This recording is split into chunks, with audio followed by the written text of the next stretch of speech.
Welcome back, everyone. If you're new here, I'm Paul, And I'm Jenny. and we live in London. And recently, we bought one-bedroom condo in Manila, Park McKinley West, in BGC. What is our goal, Jenny? To renovate the place and to earn some income. Yeah, and to transform it into one of the best Airbnbs in a building. Yeah, so in this video, we're talking you through our renovation journey. From choosing an interior designer and reviewing the contracts, Yeah. measuring the units, choosing our style of design, and making revisions, and everything that we've learned so far. Yeah. If you're planning to renovate in Philippines, hopefully our experience will save you time and money and a lot of stress. Because we did interview so many designers, architects, and Yes, companies. About 8, I think. It was 8. 8 or 10, I would say, because Roughly. we keep finding new ones and we don't find actually what we're looking for. Yeah, there are some pros and cons in each of them. So of course you have to choose what is the best for you, and if it really you can get through it with your budget. Exactly. So when we first got access to the condo, it looked exactly like every other unit, empty, clean, modern, but completely forgettable. The challenge wasn't renovating it, the challenge was making it stand out, because there will be eventually hundreds of similar condos competing for guests. I think each building has 500 condos. Yes. And we have 4 buildings. Yeah, through Airbnb, there's loads in the market, so you have to stand out. Exactly. Yeah, so setting our goals. So before speaking to any designer, so we ask ourselves one question. So who is actually going to stay there? So Is it going to be business travelers, families, foreign tourists, digital nomads, or returning Filipino or the OFWs, or the locals? With the dogs and cats. So the answer to that is all of them. So we decided this shouldn't feel like a typical condo. It should feel like checking into a like a hotel, like a boutique hotel. Yes, yeah. Luxury style hotel. Kinda. We've seen many already have this type of concept in the building, so we need to make sure we're there at the top. Yeah. So choosing a designer wasn't easy. We interviewed many companies who do the design separately and then contract delivery separately as well. We compared their portfolios, we compared their prices, we compared contracts as well. Some charged per square meter. Others, there are fixed pricing, but it included some project management as well, and others only produced the 3D drawings. And we wanted someone who can take responsibility from design right through the designing to the constructions. So it's not hassle talking to one person to another. So eventually we choose one. We contact contact us if you want to know which one we choose. But before we sign anything, we carefully reviewed every clause. Yeah. So signing a contract with a designer or architect. Yeah, so this part isn't exciting at all, but it might be the most important. So first we check the payment schedule, the warranties, site supervision, the revisions, how many can they do, revisions, and furniture scope, the timelines, variations, orders, and when you're managing a renovation from another countries, of course, every detail matters. Yeah, it's very important. Warranty as well. Some they told us 3 months, some 6 months, some 1 year. Even though the developer provides floor plans, we still wanted to make sure everything is measured and verified. So because one mistake we could mean the sofa doesn't fit, or the wardrobe is too Yes. deep, or the kitchen becomes unusable. Yes. So everything starts with accurate measurements. And what we did, we asked our designer architect to do the measurements of the unit before they produce 3D design Yep. for us. So when choosing the design style, so the designer sent us 5 different concepts.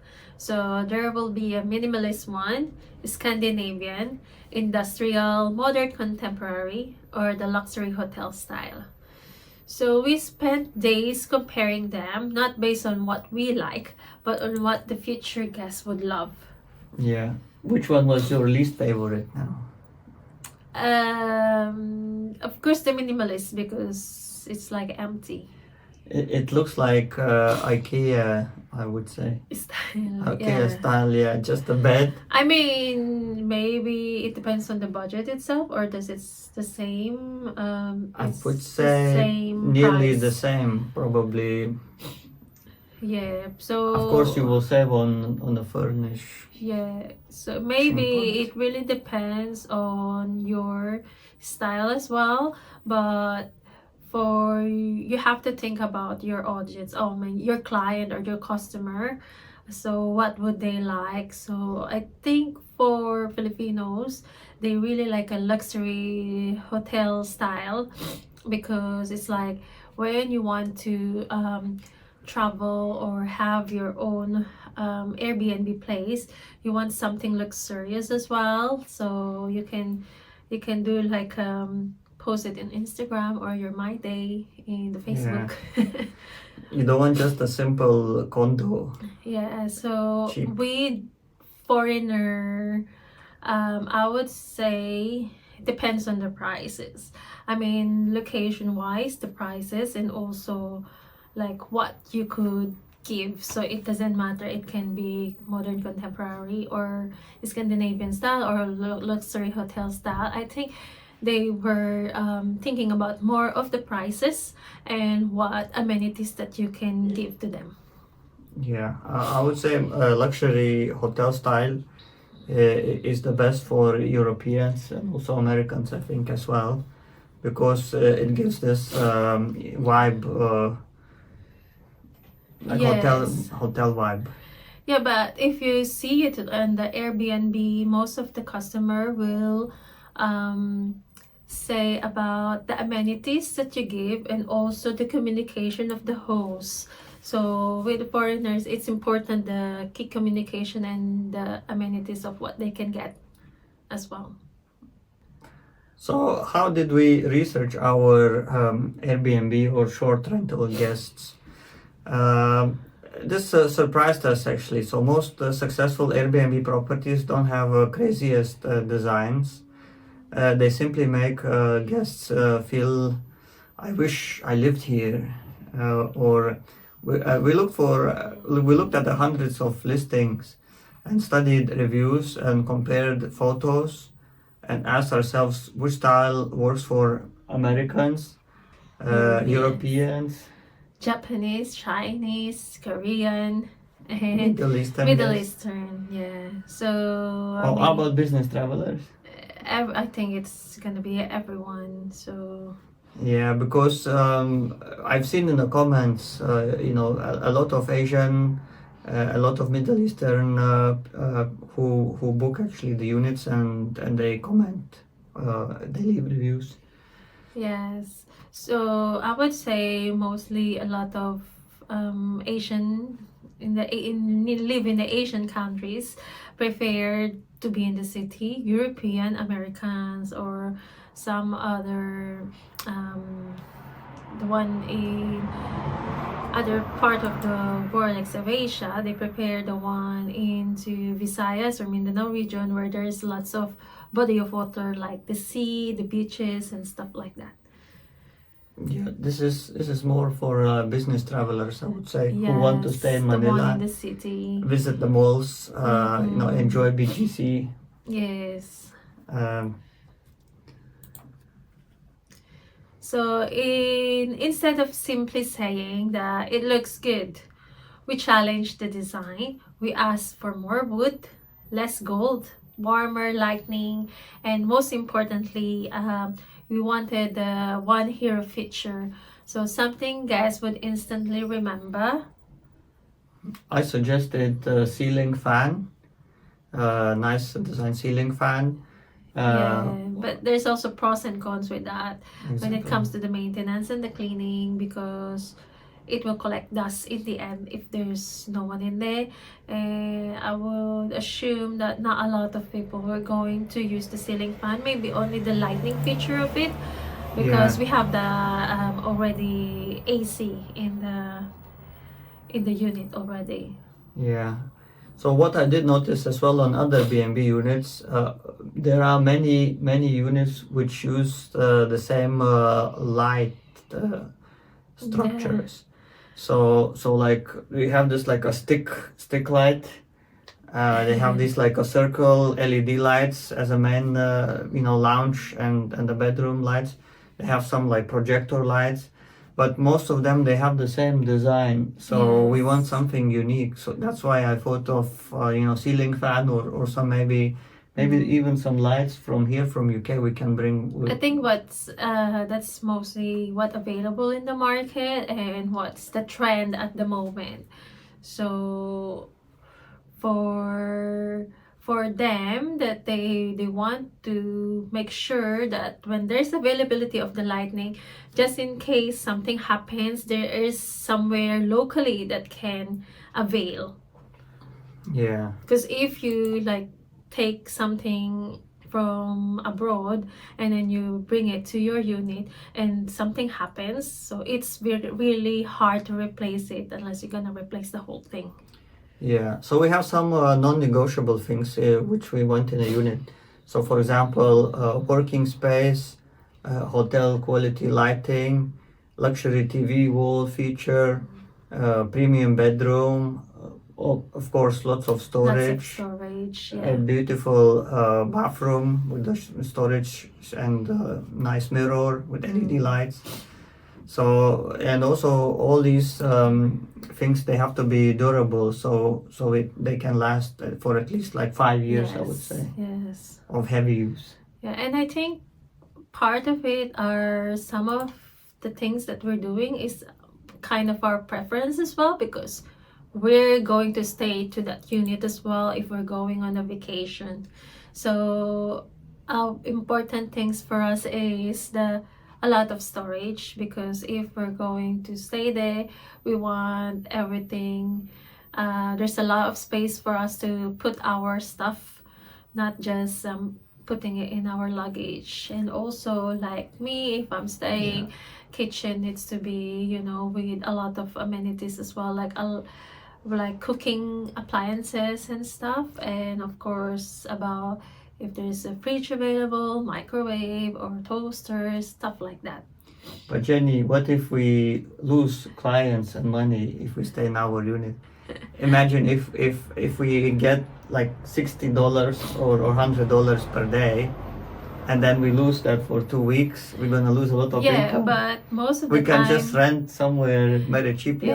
most of the time we're not going to stay in the city, because you prefer to go to the seaside and I prefer to see my family back in the province as well. So it's not all the time we're gonna be in there. So maybe just like 2 to 3 days, like that. So and then That's fine. we're moving into the like Cebu, Bohol, or Palawan, Or Boracay. or Boracay. Or maybe Siargao. Yeah. So, okay, what's the next topic we need to discuss? Yeah, so one thing that we realize, that you don't renovate for yourselves, you renovate for the photo, because people book with their eyes. If the photos don't stop people scrolling, they'll never even read your descriptions. Very important thing, actually, to have professional photographers. They're just gonna like swipe, next. Yeah, you have to be at the top, but also you have to have a proper photos. Yeah. Professional photos. Because even though they compare, oh, this one is cheaper, but it looks like so basic, and the other one is like a little bit more expensive, but when they see the photo, oh, this one looks nice, so why can't we just add a little bit for that luxurious type of hotel or something like to stay. Yeah. So we received from our architects, we received first 3D designs, and something we want to talk about as well here. So this was probably the moment we had been waiting for the most, actually, how they visualize our unit.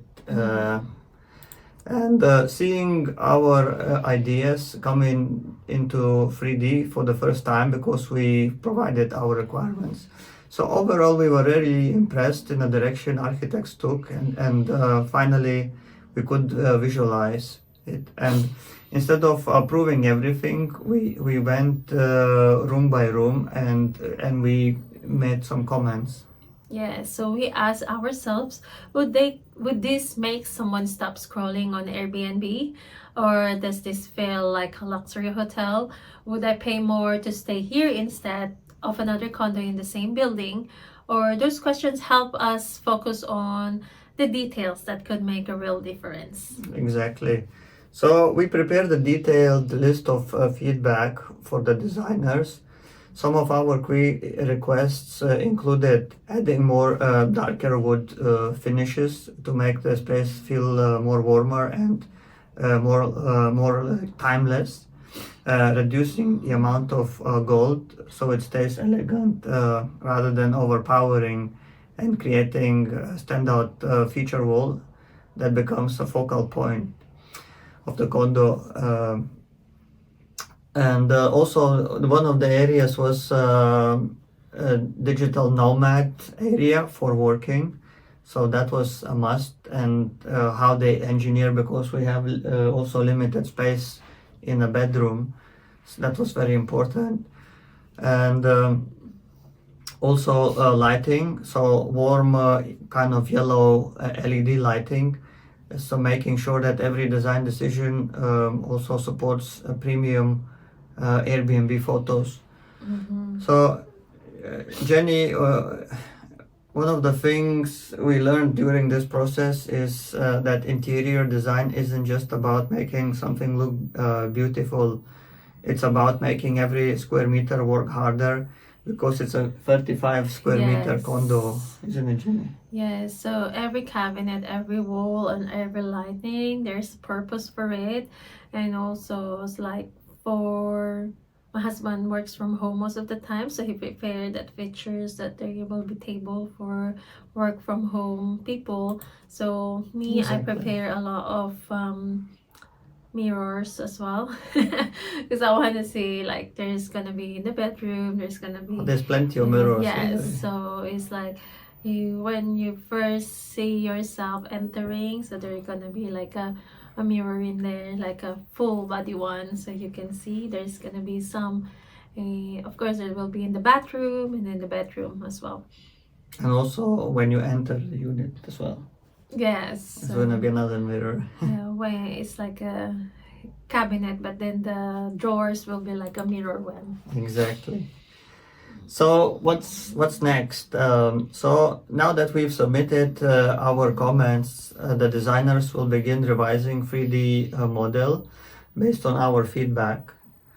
We'll review the updated version before giving the final approval. Once that's complete, the project moves into the technical stage according to our contract. And tomorrow I'll have a call with the designers actually to walk through our comments to make sure we align everything. Yeah, only him, because I'm working. Unfortunately. So first, they'll prepare the detailed architectural plan, the electrical plans as well, and this drawing will tell the contractors exactly how everything will be built, including the cabinetry, lighting, the power outlets, switches, and construction details. And next comes the specifications. This defines exactly which materials, the fixtures or furniture will be used throughout the condo, and helping that ensure the finished products matches the approved design. Exactly. And after the design package is completed and approved, we'll make the next scheduled payment under design development phase. So the project then moves into the contract document phase, and that includes printing the final architectural plans, signing and sealing the architectural drawings, preparing all the construction documentation, and if required, processing any permits before renovation begins. Only after all that is complete, construction can officially start. And we have to also get approval from PMO and pay a deposit to make sure there's no damage caused by the construction. But it's refundable after the constructions if there's no damage. So if Is it, I think it's 80,000 or 60,000 pesos. Yeah, because just in case you damage the neighbors or you damage the walls outside, of course, who's gonna fix that? Yeah. So even though we're based in London, we're trying to stay involved in every stages of the project, and our goal isn't just to renovate the condo. So it's to create one of the best premium Airbnb units in the Park McKinley West, and we're bringing all of you along to our journey. So if you like our context. Okay, you said about subscribe and click the bell, please. So if you were like our context or what we're talking here in YouTube, please like, subscribe, and wait for our new videos, because our journey is just the beginning. We're still waiting for our move-in clearance. Technically, yeah. Yes. It should come next week, I suppose, because it's been already 10 working days. But everything is already aligned, and next month we're going back to the Philippines. Oh yeah, we'll see you there. Whoever wants to meet, just drop in the comments or email Paul, and we'll find some time. And we also will try to do some live stream videos there. However, we need around 4 or 5 subscribers to go live. hopefully we can reach that point and we can go live in the Philippines. Yes. So see you next time. And have a great day. Bye. Bye.